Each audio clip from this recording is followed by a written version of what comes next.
আপনারা একটু আবার শুনেছেন যে বিভিন্ন মাধ্যমে সংবাদ মাধ্যমে যে স্কুল সার্ভিস কমিশন ইন্টারভিউয়ের উপরে খুব জোর দিয়েছে, অর্থাৎ মাননীয় প্রাক্তন মন্ত্রী যিনি জেল খাটছেন পার্থ চট্টোপাধ্যায়ের যে ইন্টারভিউ এবং একাডেমিক বাদ দিয়ে প্রিলি এবং মেনের সুপারিশ করে তিনি গেছিলেন এবং শিক্ষা দপ্তরের মধ্যে আড়াআড়ি ভাগ হয়ে গেছে তথা স্কুল সার্ভিস কমিশনের মধ্যে যে এই যে ইন্টারভিউ আমরা তুলে দিতে চাই, কিন্তু সেটা অনেকেই শুনলেন না। শেষমেশ শিক্ষা দপ্তর ক্যাবিনেটে পাঠিয়ে দিয়েছে যে ইন্টারভিউয়ের উপরে জোর দিয়েছে এবং এখানে কোটি টাকার প্রশ্ন যে ইন্টারভিউয়ের উপরে যদি জোর দেওয়া হয় এবং সূত্র মারফত খবর পাওয়া যাচ্ছে, বিশিষ্ট কয়েকজনের কাছে খবর পাচ্ছি যে ইন্টারভিউয়ের নাম্বার বাড়ানোর জন্য তদারক তদবির করা হয়েছে, অর্থাৎ 10 ছিল সেটা নাকি বাড়ানোর জন্য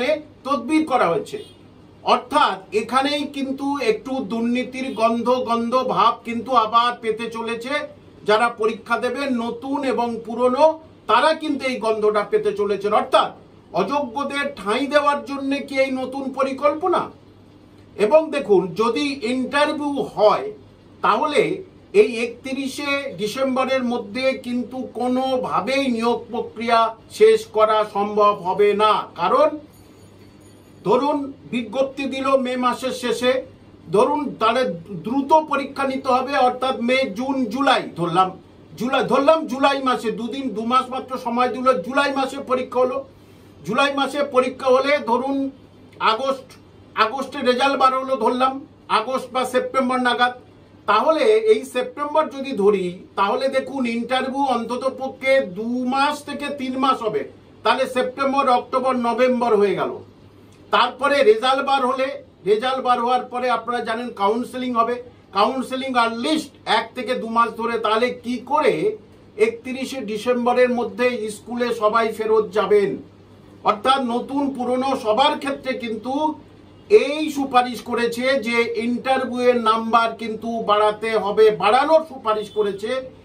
এবং এটা পরিষ্কার, ইন্টারভিউ যদি হয় তাহলে দুর্নীতির একটা গন্ধ থেকে যাচ্ছে এবং 31শে ডিসেম্বরের মধ্যে কিন্তু এই নিয়োগ প্রক্রিয়া সম্ভব নয়। কারণ আমার বিগত বছরের অভিজ্ঞতা থেকেই আমি বলছি, বামফ্রন্টের সময়ের যে আমি পরোক্ষভাবে যুক্ত ছিলাম সেই অভিজ্ঞতা থেকেই আমি বলছি এটা কোনোভাবেই সম্ভব না। যদি ইন্টারভিউ হয় কোনোভাবেই সম্ভব না। অর্থাৎ পার্থ চ্যাটার্জির যে ছিল যে প্রিলি এবং মেন, প্রিলি হবে এবং সাবজেক্ট হবে, এই দুটো প্রিলিতে যারা নির্দিষ্ট নম্বর পাবে তারাই কেবল তাদের সাবজেক্টের খাতা দেখা হবে, তারপরে তাদের কাউন্সেলিং হবে। এইটা হলে কিন্তু 31শে ডিসেম্বরের মধ্যে অবশ্যই সব ঠিক হয়ে যেত। কিন্তু দেখার পালা যে শেষ পর্যন্ত বিজ্ঞপ্তিতে কোন প্রসিডিউরটা থাকে, কোন এই যে পদ্ধতিটা করে, শুধু প্রিলি না প্রিলি মেন বা প্রিলি এবং শুধু সাবজেক্ট এবং ইন্টারভিউ।